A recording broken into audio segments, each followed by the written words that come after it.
Welcome to It's a Crime. I'm Linda, and today we're going to be talking about Barry Morphew's theory number 2, the abduction theory. In my last video, I talked about Barry's mountain lion theory, and I also talked about the plot twist in it. So in this one, we're going to talk about the abduction theory and the events and actions that supported this theory. But before I get into it, if you'd like to be part of the It's a Crime community, please click that subscribe button below, hit that notification bell so you can be notified of my next upcoming videos and live streams. There's going to be a lot of them. Please give this video a like and please share this out where you can. Now, let's get into it. In the beginning of the investigation, there was a theory about a mountain lion dragging Suzanne up the hill. Barry has mentioned this many times and seems to be convinced of it. But only a few days into the investigation and search for Suzanne Morphew, authorities ruled out any theory about the animal attacking her. We've not found anything that would indicate that. However, we're always evaluating. We've been in that area so much, we're always looking, obviously, and any clues we have, we're going to follow up on. Now, Barry was very insistent on this theory and even mentioned it 3 weeks later to Tyson Draper. My concerns were this way and that way if it was the cat, because the cats, they drag their prey up the mountain and out of people's. We can't find sign for the cat, but we got rain like right away. Could have washed away sign. But on the recent Dr. Phil show, Suzanne's brother Andrew mentioned how Barry seemed to have been hanging on to that theory and didn't want to change it. Here's what he said. Well, I stood on that bank of the road and I looked down and thought to myself, no, that didn't happen. There's no blood trail. And if I had ridden a bike over there, it would have been pretzelized and my knuckles would have been hamburgerized. So no blood, no things of that nature. So I told him, I said, Barry, look, she didn't get taken by a puma, no mountain lion involved here. He acted like he didn't want to hear that, but he finally came to the realization that everybody else realizes that didn't happen. So very quickly, that transformed into another potential theory, the abduction theory. Because the last one about the mountain lion was no longer working or possible. And here's also why. Mountain lion attacks are rare. I did mention this in my last video. They do happen, but they're rare. There weren't any signs or tracks of an attack, nothing really to support it. Barry claims it rained out, but according to my sources, there was zero precipitation. And in another source, it said it actually rained 0.15 millimeters of rain. Pretty sure my spit's deeper than that, and I very much doubt that would wash away animal tracks of a 125-pound animal or 130 or however big they get with that amount of rain. And, of course, authorities ruled out an animal attack right away. So now there's a problem. If it's not the animal attack, then what the heck happened to Suzanne? There's the bike still in play because they found it on Sunday night. And there's personal items as well that were found, but let me get to that in a minute. These things are part of the story and the timeline.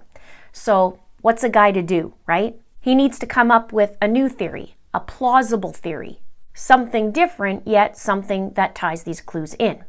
He has the bike, the personal items that were found. He's been to Broomfield on his sudden trip. He says he last saw Suzanne at 5 a.m. in bed. So now what? If not an animal. Aha, an abduction. That's the next best scenario. And there were the friend requests that were made on Facebook to men that were Andy's age, and they were from Indiana. So there's that. So Barry decides on an abduction theory. That's the next plausible and possible theory. That's his next best bet. And it's believable potentially and hopefully. What seems to have happened from the investigators, and they don't give much, and I've got private people working for me, is maybe she was abducted right here. And with those Facebook requests, it potentially looks like Suzanne is making dangerous choices and making herself vulnerable. It makes it look like these are also potential suspects. And it could look like Suzanne is putting herself in harm's way. So what's the next move? According to an article with Fire Chief Robert Bertram, Barry starts driving up and down the roads trying to remember if he saw any suspicious vehicles. It says he's going out, driving up the road, and trying to remember any suspicious vehicles that he's seen. It also says, the last report I got from people is that Barry is having a difficult time sitting still and pacing back and forth, constantly looking out the window, hoping he can see her. So, next, a GoFundMe goes up on Tuesday, May the 13th, organized by Barry's nephew. That same day, a Find Suzanne Morphew Facebook page goes up, also put up by Barry's nephew. Now, that same day as well, a reward goes up for $100,000. Barry's friend matches it, and now it's at $200,000. Looks like this is the day the abduction theory or idea takes place. Also this day, this is where we saw the picture of Barry lying on the ground. Now, it was said that he asked to stop on the side of the road because the location where he was at would be good if somebody wanted to just chuck a body over the bluffs. And the person that was with Barry found it very, very odd, took a picture of him because he fell to the ground and was lying on his back in this position. Again, whoever saw him found this very odd and snapped the picture. Also on this evening, Barry heads to Poncha Market, searching in the trash for Suzanne's helmet, and gives the manager also a list of items he's looking for scribbled down on the back of a receipt. Notable is he did not give any descriptors of Suzanne and what she looks like. Now, by Friday, the authorities shut the road down on Monarch Pass as they find personal items of Suzanne. Barry called it an article. Authorities called it personal items. I question if it matches Barry's use of the term article, meaning it was an article of clothing or an article that you wear. Did they find the helmet that was requested earlier and what he was searching for earlier? In the area of County Road 225 and Highway 50, we did find items that we believe were personal items of Suzanne Morphew, and that launched a bigger search we had today, which included the full closure of U.S. Highway 50 on Monarch Pass. They found an article going west of hers. They won't tell us what it is. So they sent another team after they found the article that covered this hillside all the way down to the river pretty good. So a week later, after Suzanne goes missing on Sunday, May 17th, and this is just 2 days after the authorities find the personal item, there's a check-in on Suzanne's Facebook account, and it checks in Alexandria, Indiana, the same place where Suzanne is from, and the same place where she's friending the guys. Perfect. And FYI, a person can check in from anywhere on their Facebook page, and they just choose a location and they check in. So here's where the little info snacks start to get very, very interesting. The very same day the check-in happens, that same day, Barry puts out a 25-second video addressing whoever has Suzanne. I do find the timing very, very curious. Now, I want to know who did the check-in if it wasn't Suzanne, and who had access to Suzanne's Facebook account, if not Suzanne. I also want to know, did Barry know already about that check-in? Did somebody tell him? Did he find out? And if he did he alert the authorities about it? Notable, one could easily find out that information from Facebook as to where the logins were and when, and the authorities could find that out inside her Facebook account. Now let's talk about his 25-second video that he created. There's definitely some red flags in that video, but before I speak to that, there are some positives in Barry's favor. It's very straight to the point and 25 seconds worth. He addresses Suzanne, the abductors, however much money they want, and he wants her back so bad. It's careful and well thought out and planned, meticulous in a sense, controlled. Yet it's something so very, very different than what we normally see in a missing persons case. Wouldn't you agree? Let me know your thoughts in the comments below. We usually see family members get out in the media, get the word out there. They address what they want to say in a press conference or interview, whatever they can do. But this is controlled. This is careful. Then there's a different way to look at this video. He shakes his head the whole time he's talking, and in a previous video, I broke it down piece by piece. Now, it could be that he's in disbelief and he's shaking his head, or he just doesn't want her to be found. A body doesn't lie. Also, there's a pattern in his blinking. Now, I know people may find this ridiculous, but Bear has a pattern. And it's his pattern. I'm not saying it's everybody's pattern. It's his, and the truth is in the details. He double blinks in spots where he lies, such as the part of love you, miss you, I'll do anything to get you back, and want you back so bad. Have a look. Back. We love you, we miss you, your girls need you. No questions asked. However much they want, I will do whatever it takes to get you back. Honey, I love you, and I want you back so bad. Now, the very, very last line that he makes, I want you back so bad, is the line that sealed the deal for me a while back, in my opinion. That's the definite lie, and he does not want her back. Honey, I love you, and I want you back so bad.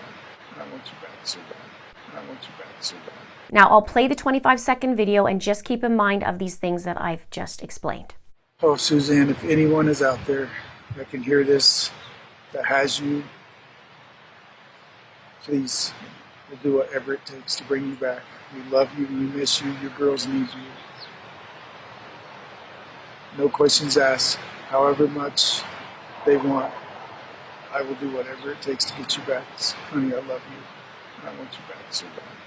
This man has been married to his wife 26 years. He records this video for 1 second of each year of marriage, essentially.